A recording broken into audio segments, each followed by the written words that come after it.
Assalamualaikum warahmatullahi wabarakatuh. Saya Alvina Zakatul A'la dari Sekolah Tinggi Ilmu Administrasi Malang, Prodi D3 Rekam Medis, kelas A dengan NRP 2223271.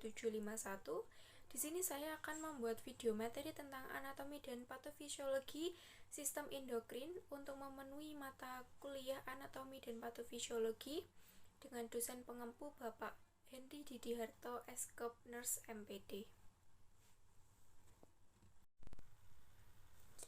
Nah, di sini saya akan menjelaskan ataupun memberikan sedikit materi tentang pengertian kelenjar endokrin, fungsi hormon, dan yang terakhir yaitu kelenjar dan hormonnya.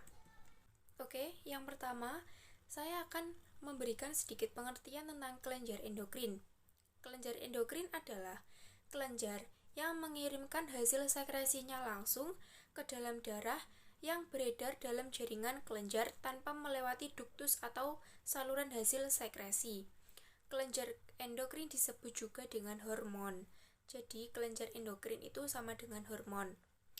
Hormon adalah substansi kimia yang dihasilkan oleh kelenjar endokrin yang disekresi ke dalam aliran darah dan mempunyai efek spesifik terhadap sel, jaringan, maupun organ.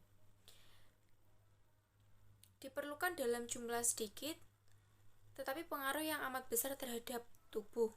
Kekurangan hormon dapat ditambah hormon sejenis dari luar. Jika kelebihan hormon dapat menyebabkan gangguan kerja pada organ tubuh. Fungsi hormon sendiri ada beberapa. Yang pertama, untuk mengatur homeostatis, kemudian memacu pertumbuhan, reproduksi, metabolisme, dan tingkah laku, mengaktifkan sistem enzim, merubah permeabilitas membran sel, kontraksi atau relaksasi otot, yang terakhir, stimulasi sintesis protein. Oke, di sini ada beberapa kelenjar yang terdapat pada sistem endokrin. Yang pertama ada hipofisis atau pituitari, kelenjar timus, epifis, adrenal, pankreas, tiroid, paratiroid, usus lambung, dan yang terakhir kelamin. Di sini kita akan bahas satu persatu kelenjar yang terdapat pada sistem endokrin. Yang pertama, kelenjar hipofisis atau pituitari. Kelenjar hipofisis atau pituitari terletak di dasar otak besar dan berhubungan langsung dengan hipotalamus. Kelenjar buntu terbesar, kelenjar hipofisis mempengaruhi pertumbuhan tinggi seseorang. Ukuran kira-kira sebesar biji kacang, terdiri dari 3 lobus. Yang pertama lobus anterior, kemudian lobus posterior. Yang kedua, kelenjar tiroid. Kelenjar tiroid ini terletak di leher bagian depan di sebelah bawah laring dan terdiri dari 2 buah lobus. Kelenjar tiroid menghasilkan 2 macam hormon utama, yaitu tiroksin atau T4 dan triodontironin T3. Hormon ini dibuat di folikel jaringan tiroid dari asam amino atau tiroksin yang mengandung yodium.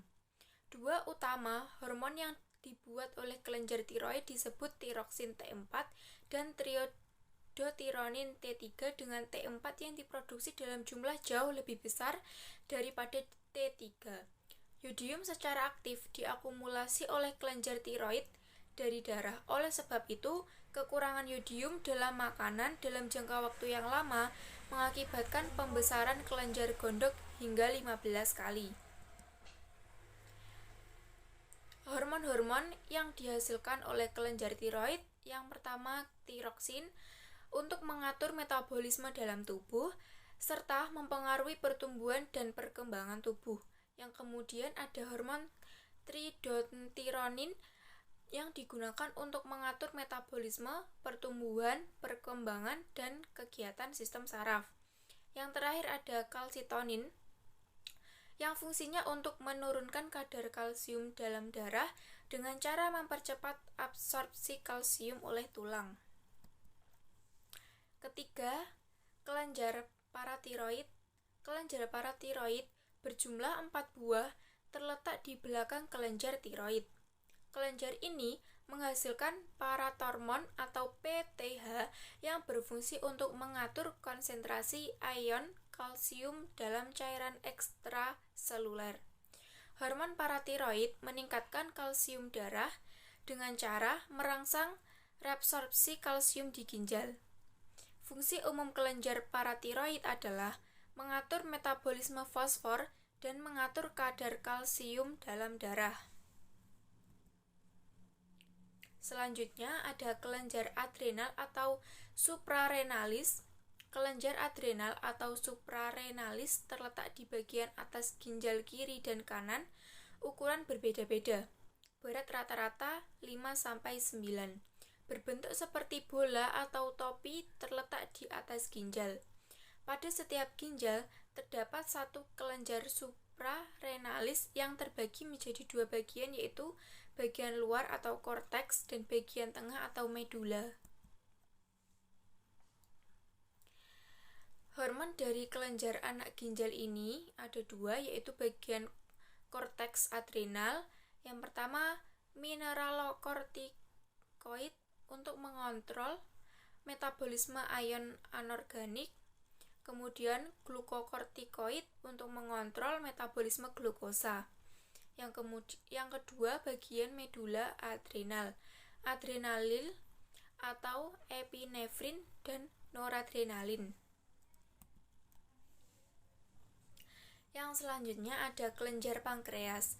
Kelenjar pankreas terletak pada belakang lambung di depan vertebra lumbal 1 dan 2, berbentuk oval, tersebar di seluruh pankreas dan terbanyak pada bagian kauda pankreas. Jumlahnya 1-sampai juta pulau-pulau Langerhans. Kelenjar pankreas menghasilkan hormon insulin dan glukagon. Insulin mempermudah gerakan glukosa dari darah menuju ke sel-sel tubuh menembus membran sel. Kemudian ada kelenjar timus. Kelenjar timus terletak di dalam mediastinum, di belakang osternum atau di dalam toraks setinggi bifurkasi trakea. Terdiri dari dua lobus, warnanya kemerah-merahan, hanya dijumpai pada anak-anak di bawah 18 tahun.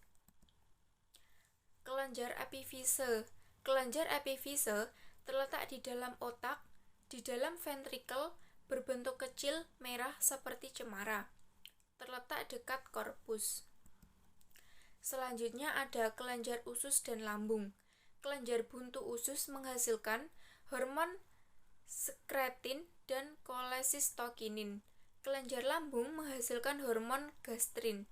Hormon-hormon tersebut berperan dalam merangsang sekresi getah lambung. Dan yang terakhir ada kelenjar kelamin. Kelenjar kelamin ini dibedakan menjadi dua, ovarium yang terdapat pada perempuan dan testis yang terdapat pada laki-laki. Yang pertama, ovarium. Ovarium merupakan kelenjar kelamin wanita yang berfungsi menghasilkan sel telur, hormon estrogen, dan hormon progesteron. Sekresi estrogen dihasilkan oleh folikel de Graaff dan dirangsang oleh FSH. Estrogen berfungsi menimbulkan dan mempertahankan tanda-tanda kelamin sekunder pada wanita, misalnya perkembangan pinggul, payudara, serta kulit menjadi halus. Progesteron dihasilkan oleh korpus luteum dan dirangsang oleh LH. Fungsinya untuk mempersiapkan dinding uterus agar dapat menerima sel telur yang sudah dibuahi. Yang kedua, testis. Testis pada mamalia terdiri dari tubulus yang dilapisi oleh sel-sel benih atau sel germinal. Tubulus ini dikenal dengan tubulus seminiferous.